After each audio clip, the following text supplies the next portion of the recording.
maxaad ka ogtahay badda Somaliland ay siinayso Ethiopia iyo dhibaatooyinka oo ay u keeni karto bulshada Soomaaliyeed? Soomaaliyeed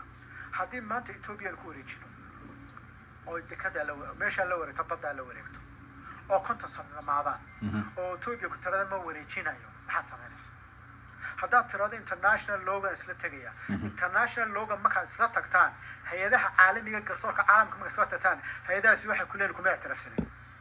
hay'adaha waxa tagi kara dawladda la ictiraafsan kuma ogola hay'adaha marka waxa tagi kara dawlad la ictiraafsan yahay because adiga laguma ictiraafsana adiguna ma tagi kartid haddii dekada la bixiyo ama luuqaya la bixiyo ma iiba ma kira ma simba ma wax la isweydaarsadayba barta wax la isweydaarsaday miya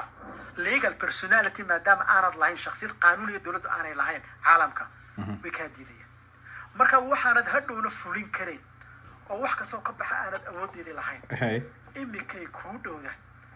wixii wanaaga iyo runtii ku dhameeya macaanida makan iyo qasadka aanayno qasadka Ethiopia document-ka hada dhamaantii akhrido waxa ku soo baxaya ninkan wax fara badan buu og yahay shacabka ficilka lagu waalayo ma garanaysaa la leeyahay hayaay badayada nin hawiyaa iibsanaya in adeerka ha iibsado aan ku socono qasadka Ethiopia inay nabad hesho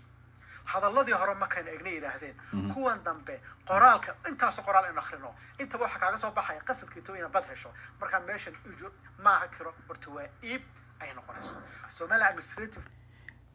meeshan kira ma aha waa iibkan yaa lacagta jeebka gashanaya ragga madaxda jeebka gacanta gashanaya dhibaato intee la eg bay la iman kartaa waanu dhageysanayna loo ay ku maamusho inay heshiis la gasho cid kale in hanti caam ay bixiso qaanuun ka qoran oo xeer ma jiro dastuurkana qodob kale bay tanad wuxuu saddex meelood ku sheegaya inuu xeer qeexayo xeer baa sheegaya xeer baa lagu bixin karaa xeer la'aan caalamka kama dhacdo dawlad inay hanti ay leedahay dhul ay leedahay ama wax kale leedahay in xeer la'aan ku bixiso waa shardiga koowaad wada xeerkaasi ma jiro su'aashu waxay tahay war Somaliland maanta iyada doodeeda hadaynu qaadano xukuumad ay leedahay ixtiraafkan ku bedelanay ixtiraafka iyo baddu ma isu dhigmaan su'aashu weeyaan arinta markaan ka warramay waxaan isweydiinaynaa war Somaliland waxa bixinaysa waa base-kii ciidanka waa dekad baa meesha ku hoos jirta waxa soo raacayo inaan ogeyn banaanka la soo maraayo bariga uu soo raacaya inta marka ay sugayso ixtiraafka isu dhigmaan waxa kale ku raacaya xoolaha tirada dawladda kala ictiraafaya dhageystaya waxa laga yaabaa Ethiopia hadii ku ictiraafto ka war hadii ku ictiraafi waayaan Ethiopia marka ku ictiraafto hadii ku kale ku aamusan ka war adoo dhulkaaga iyo badda aad bixisay waxaad ka warantaa oo qaanuunka caalamiga u dhigaya dawladdu marka ictiraafayaan haday dawlad kale ka go'ayso dawladdu inta badan ictiraaf kuma degdegaan sababtu waa maxay dawlad kasta waxay ka baqanaysaa haday dawladda ictiraafto in iyadana qaaray ka go'ara iyadana la ictiraaf waa policy ka yaala caalamka in dawladdu iska ilaaliyaan dawladaha googa ahaya sababtoo dawlad kasta wax ka baqanaysaa idin laftigeeda lagu kaco iska daaynaad bixisay marka badan la leeyahay waa la iibinayaa hadduu nin iibiyo anaga wax kalena laguma qancin saxiix maanan arkin shacabka reer Somaliland may arkin waxa jira maba ogin nalooma soo bandhigin maxaa lagu wada heshiiyey ma ogin waxaas oo dhan moogta laakiin waxa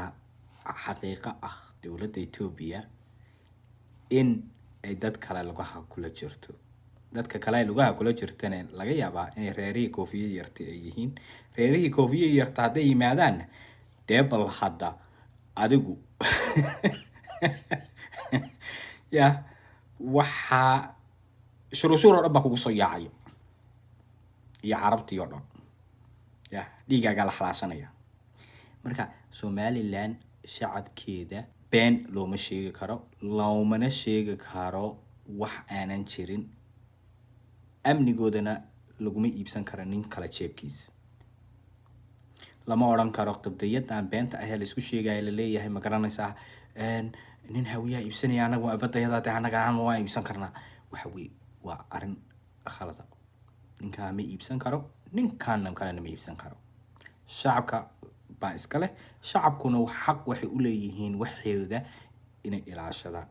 dawladda Somaliland lacag fara badan baa soo gasho federaalka ka soo gasho lacagta federaalka halkay aadaa yaa og waxbarashada kaliya 17 milyan bay Soomaaliya maalinta kusoo bixinaysa aawa lacagta yaa arka meeshaan niyo wala xero yar baa lagu wada jiraa xerooyinka kala fiican anagu xeradayada ina fiicanta waa ognahay laakiin xeradan mid ka yar weyn baan ku jirnaa ha u malaynin inaad xor tahay sidii caadada ahayd halkan ayaan kusoo gabagabeynayaa